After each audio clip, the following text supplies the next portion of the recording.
Hello everyone, it's Melinda. Today we're going to be looking at the mineral Corundum, which you may know as Ruby or Sapphire. They are both the Corundum mineral.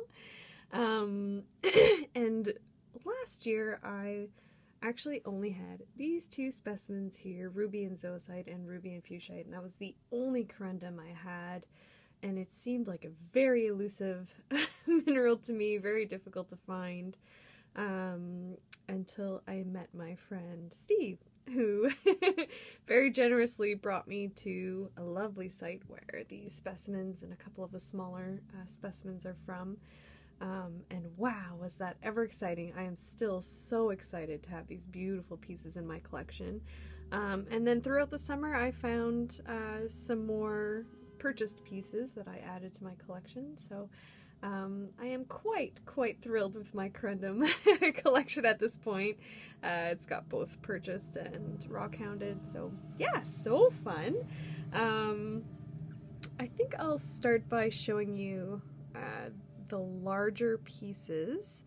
The Corundum crystals in Matrix range in color from like a very light gray to a brown, sometimes even a very dark brown or chocolatey brown or dark gray, and on a very rare occasion you can find a little bit of blue inside of them as well, making them a sapphire.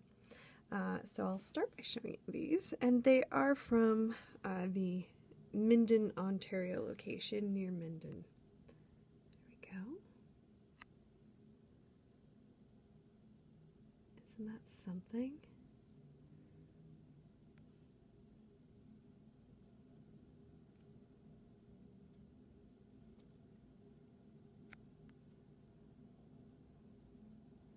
There are certainly areas that are known for them, but otherwise they tend to be a little bit difficult to find compared to some of the other minerals that we have here in Ontario.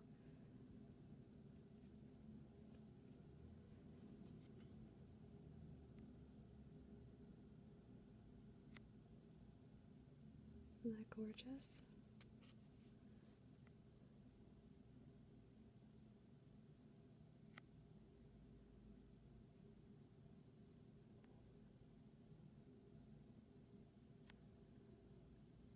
Stunning.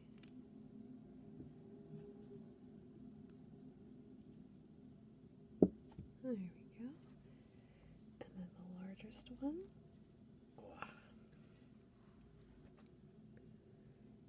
See them sparkling and shining there.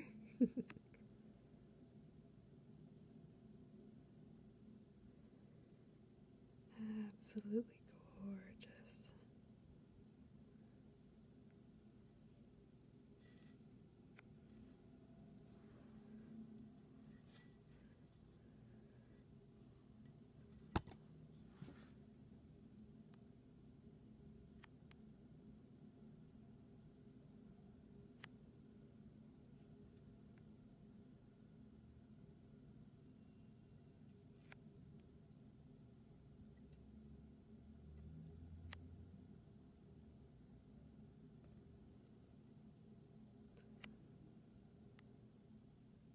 Beautiful.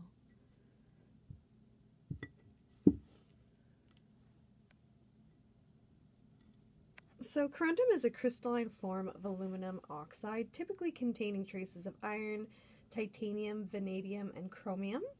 It is a rock-forming mineral. It is also a naturally transparent material, but can have different colors depending on the presence of transition metal impurities in its crystalline structure. So that's how we get the different colors. Corundum has two primary gem varieties, like I mentioned earlier. Both Ruby and Sapphire are Corundum. Rubies are red due to the presence of chromium, and sapphires exhibit a range of colors depending on what transition metal is present. The name Corundum is derived from the Tamil Dravidian word Corundam, Ruby Sapphire. That's what it means. It also appears in Sanskrit as Kruvinda. Very cool. Because of corundum's hardness, which pure corundum is actually 9 on the most hardness scale, it can scratch almost every other mineral. It is extremely, extremely tough, just below, you know, diamond. So very, very, very hard mineral, which makes it a little bit unique and easier to identify. I think I'll show you a couple of these. From that same location in Minden, these ones are more of a light gray color.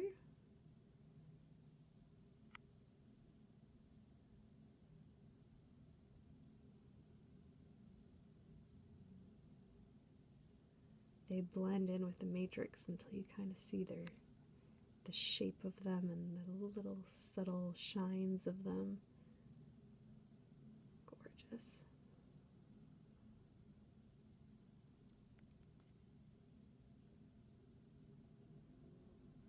Beautiful. This one is actually a little bit gemmy, a little bit transparent. Gorgeous. There's 2 in here as well, but this one is the gorgeous one. Absolutely beautiful.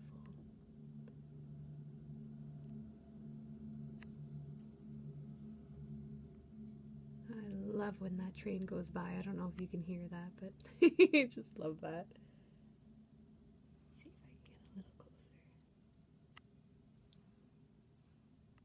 Gorgeous.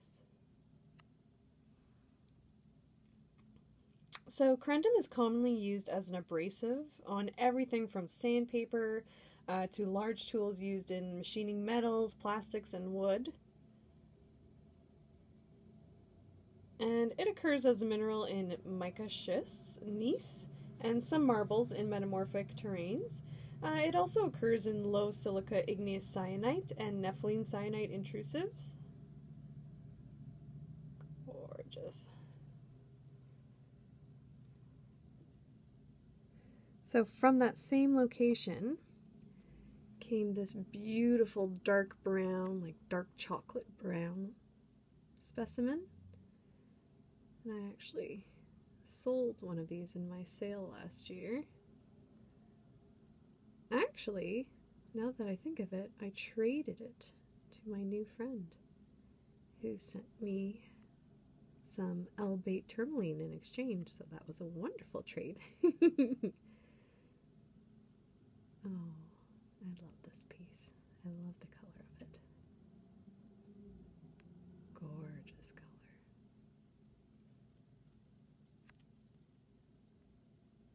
And the matrix that is in is actually peristerite.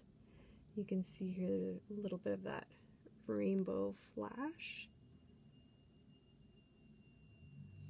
Slightly, there we go. Isn't that beautiful? Gorgeous. Rainbow peristerite right beside a dark chocolate colored corundum crystal. It just doesn't get much better than that. Love it. Okay. And lastly, from that same location, this one here is a gray and bronze corundum color in the same sort of matrix from that same location. Really typical of corundum from Ontario is when it's broken, it kind of has this bronze shine to it. It's really bizarre because the crystals appear to be like a gray or something, but when they're broken, they exhibit this bronze shine. Isn't that gorgeous?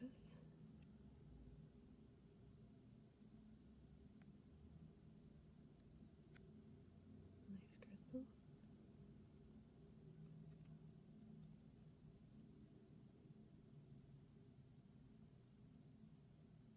Very cool.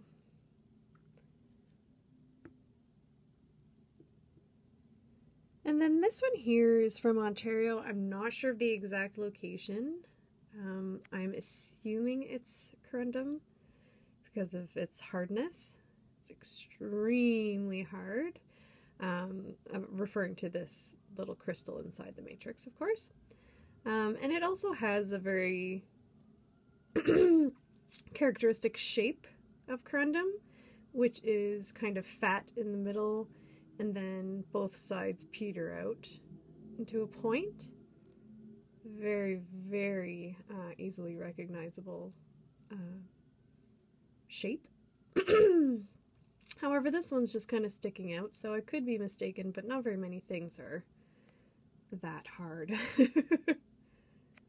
And it does look very much like some other specimens I've seen from locations in Ontario, so I'm sticking with corundum, but if you have another idea, certainly love to know.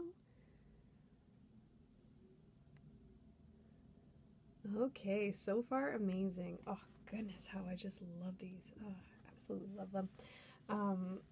So Ruby is a very recognizable gemstone. Most people have heard of Ruby.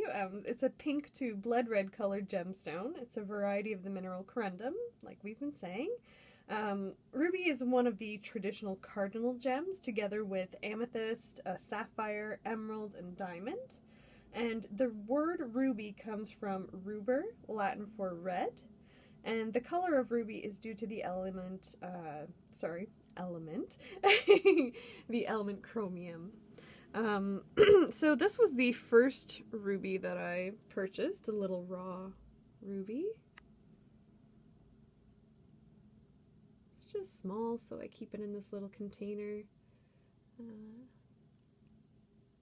Just tiny. Very cool.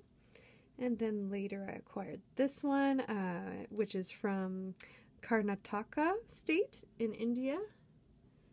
It has beautiful black biotite mica on it.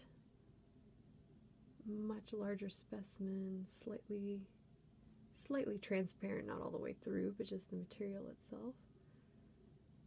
That's just gorgeous. So cold to the touch. Beautiful.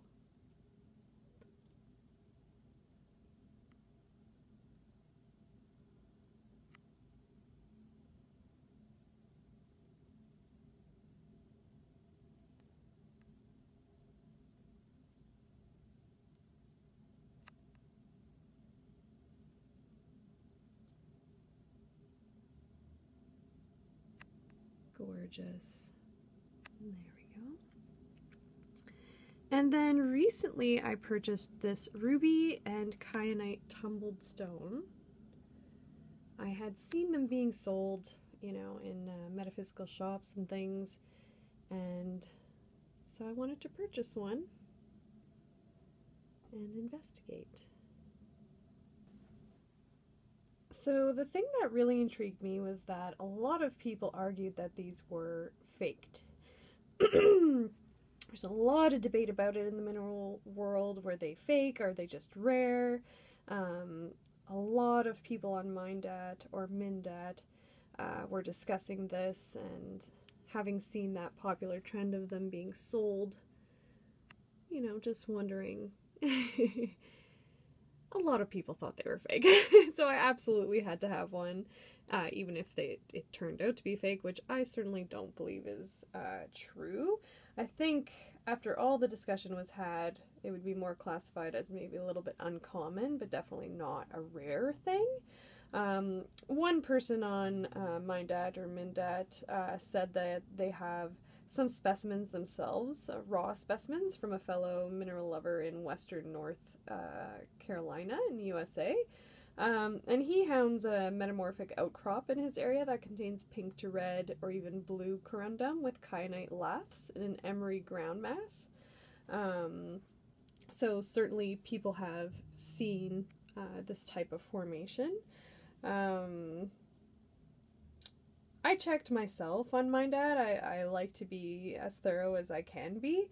And I looked for kyanite locations, and I have to say there were many known kyanite locations in ruby mines around the world, including Greece, Nepal, Norway, and the USA. So it's certainly not, you know, an unlikely pairing of minerals. So I'm on the side of not fake, personally.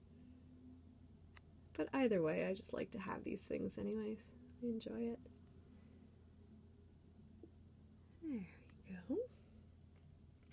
And now on to my two little originals. So this one is Ruby and Fuchsite. It's just a tumbled stone.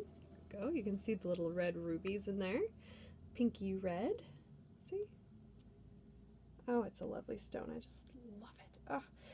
So ruby fuchsite is a naturally occurring mineral of green, fuchsite, and ruby. So ruby, like we've been saying, is a variety of corundum, while fuchsite is a chrome-based mica. Not everyone knows that fuchsite is mica.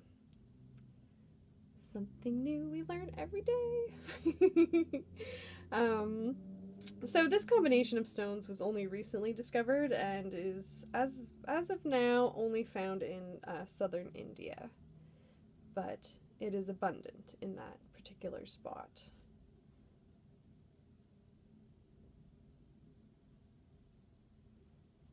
So fuchsite is typically pronounced with a long U and a long I. However, the material is named after Johann Nepomuk von Fuchs, a German chemist and mineralogist. His name is pronounced Fuchs, similar to the way you pronounce books or like looks.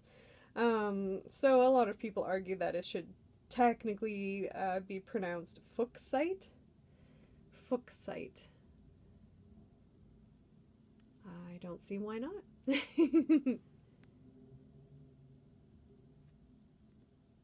Lovely.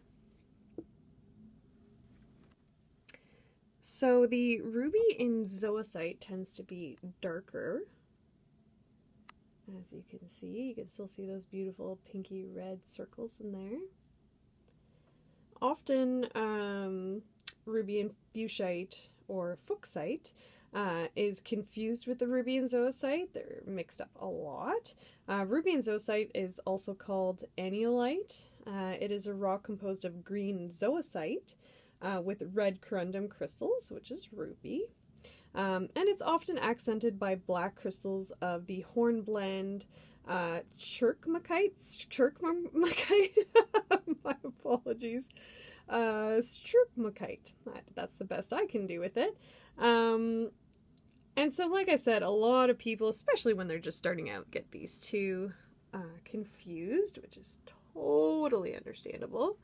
So how can we tell them apart? Quite easily, really, once you know. So the first way to tell them apart is that Fuchsite or Fuchsite has a hardness of 2 to 3, while Zocite has a hardness of at least 6. So definitely a huge difference in their hardness. Another way is that rubies have blue kyanite alteration rims in Fuchsite or Fuchsite. You can see these white rims here, or sometimes very, very light blue. Very indicative of ruby in Fuchsite or Fuchsite. On the ruby and Zocite, you will not see any alteration rims. And that's evident here. See, there are no rims around the rubies in this one. Okay, and lastly, ruby and Zocite is usually marked with a scattering of black hornblende crystals. So like I said, the ruby and Zocite contains dark black markings inside of it, that hornblende.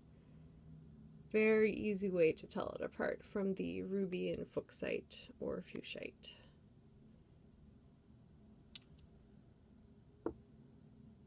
Alright. And lastly, my favorite, sapphire. So the first one is a purchased one, and I'm not sure of the location. There we go.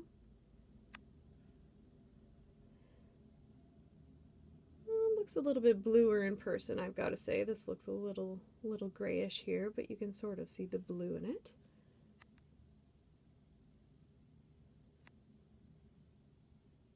And it's got that typical structure where it would have been thicker here in the middle. This is obviously a broken crystal, and it would have started to get thinner on either side of that thick middle.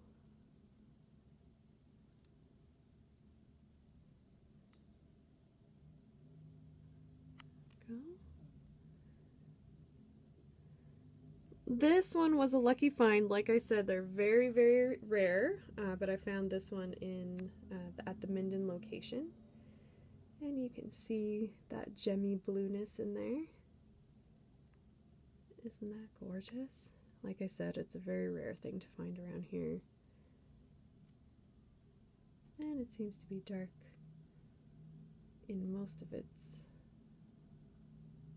areas, although this side is quite blue and transparent and shiny. Absolutely gorgeous. This one is a treasured piece.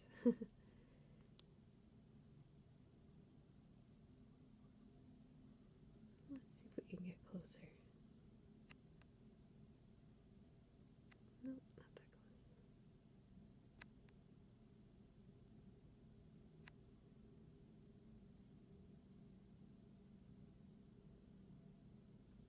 Gorgeous. And then lastly, this large one, blue corundum, which since it is blue, we can call it sapphire. This one is from Quebec, Canada. And it also has a lot of that beautiful black biotite mica on it.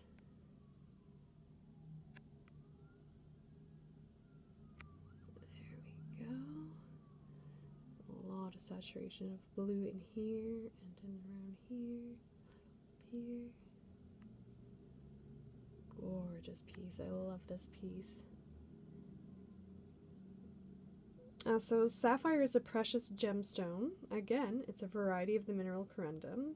And consists of aluminum oxide with trace amounts of elements such as iron, titanium, chromium, vanadium, and magnesium. It is typically blue. Sapphire is typically blue. However, there are other naturally occurring fancy sapphires, nicknamed fancy sapphires, which occur in yellow, purple, orange, and green colors, or party sapphires, which show 2 or more colors inside of their crystal.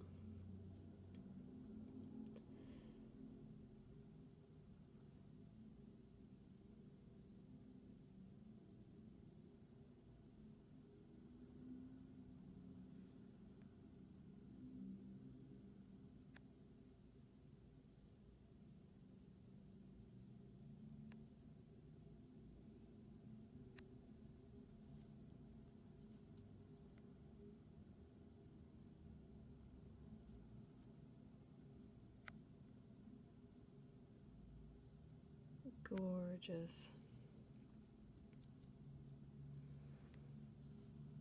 So a lot of times when we find corundum, you know, we want to call it a sapphire.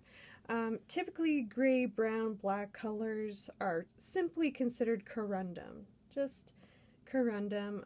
If they happen to be very nice, translucent, like gem quality ones, then I suppose you can get away with sapphire, but typically these types of specimens would just be considered corundum. And I'm perfectly okay with that. I love them. Anyways, yeah, so that would be my fairly new corundum collection. I hope you guys enjoyed watching that. I certainly enjoyed researching it and making it for you. Thanks again for stopping by, and I'll see you next time. Bye!